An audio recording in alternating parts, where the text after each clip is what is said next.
അങ്ങനെ കുറേ നേരത്തെ ആലോചനകളുടെയൊക്കെ ശേഷം നമ്മൾ വെറൈറ്റി ആയിട്ടുള്ള ഒരു സ്ഥലത്തേക്കാണ് എത്തിയിരിക്കുന്നത്. അതെ, വേറെ എങ്ങുമല്ല, ആലപ്പുഴയിൽ ബോട്ടിങ്ങിന്. നമ്മൾ നാട്ടിലെത്തിയിട്ട് ഇത് 2ാമത്തെ വട്ടമാണ് ബോട്ടിങ്ങിന് വരുന്നത്. അപ്പോൾ എന്തായാലും കുറച്ച് കളർഫുൾ ആയിട്ടുള്ള ബോട്ട് എടുക്കാൻ നമ്മൾ ഇപ്രാവശ്യം വിചാരിച്ചു. പിന്നെ ഡിഫറൻസ്, നമ്മളത് ഫാമിലി ആയിട്ടാണ് വന്നത്, ഇത് നമ്മൾ ഫ്രണ്ട്സ് ആയിട്ടാണ് വന്നത്. ന്യൂ ഇയറിൻ്റെയൊക്കെ സമയം ആയതുകൊണ്ട് അത്യാവശ്യം തിരക്കുണ്ടായിരുന്നു ഇവിടെ. ഇതാ നോക്കിയപ്പോൾ റോട്ടിൽ മാത്രം കാണുന്ന ഒരു പ്രതിഭാസം ഇവിടെയും എന്ത് ബ്ലോക്ക്. ഇത് നമ്മുടെ വെള്ളത്തിലോടുന്ന KSRTC ആണ്.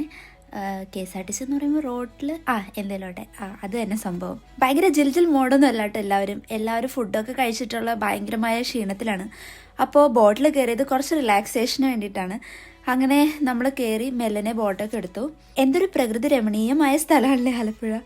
2ാമത്തെ വട്ടം വരുമ്പോഴും നമുക്കൊട്ടും മടുക്കാതെ ആ ഒരു സീനറിയൊക്കെ എൻജോയ് ചെയ്യാൻ പറ്റി നല്ലോണം. ഈ കാണുന്ന പാലം കണ്ടോ, ഇവിടെ വെച്ചിട്ടാണ് നമ്മുടെ നെഹ്റു ട്രോഫി വള്ളംകളി സ്റ്റാർട്ട് ചെയ്യുന്നത്. അപ്പോൾ നമ്മൾ പോകുന്ന ഇടയ്ക്ക് നമ്മുടെ ബോട്ട് ഡ്രൈവർ ചേട്ടൻ ഓരോ കാര്യങ്ങളൊക്കെ പറഞ്ഞു തന്നിട്ടുണ്ടായിരുന്നു. ഒരു 6 മണി ഒക്കെ ആയപ്പോഴേക്കും നമ്മൾ ബോട്ടിൽ നിന്ന് ഇറങ്ങി. നെക്സ്റ്റ് നമ്മൾ ഫുഡ് കഴിക്കാൻ വേണ്ടിയിട്ട് അടുത്ത കള്ള് ഷാപ്പിലേക്കാണ് എത്തിയിരിക്കുന്നത്. നമ്മുടെ ഇന്നത്തെ ട്രിപ്പിൻ്റെ ഐറ്റിനറിയിലെ മേജർ പോർഷനും കള്ള് ഷാപ്പിലാണ്.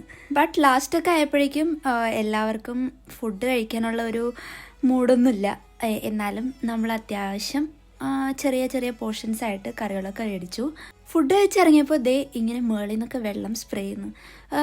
ഇതെന്തിനാണ് ശരിക്കും ചെയ്യുന്നുണ്ടാവുക? അതും ആ ഒരു ഹട്ടിൻ്റെ മേളിൽ മാത്രമാണ് ഇങ്ങനെ സ്പ്രേ ചെയ്യുന്നുണ്ടായിരുന്നത്. അങ്ങനെ ഫുഡൊക്കെ കഴിച്ച് നമ്മൾ ഇന്നത്തെ ട്രിപ്പ് ഇവിടെ സമാപിച്ചു.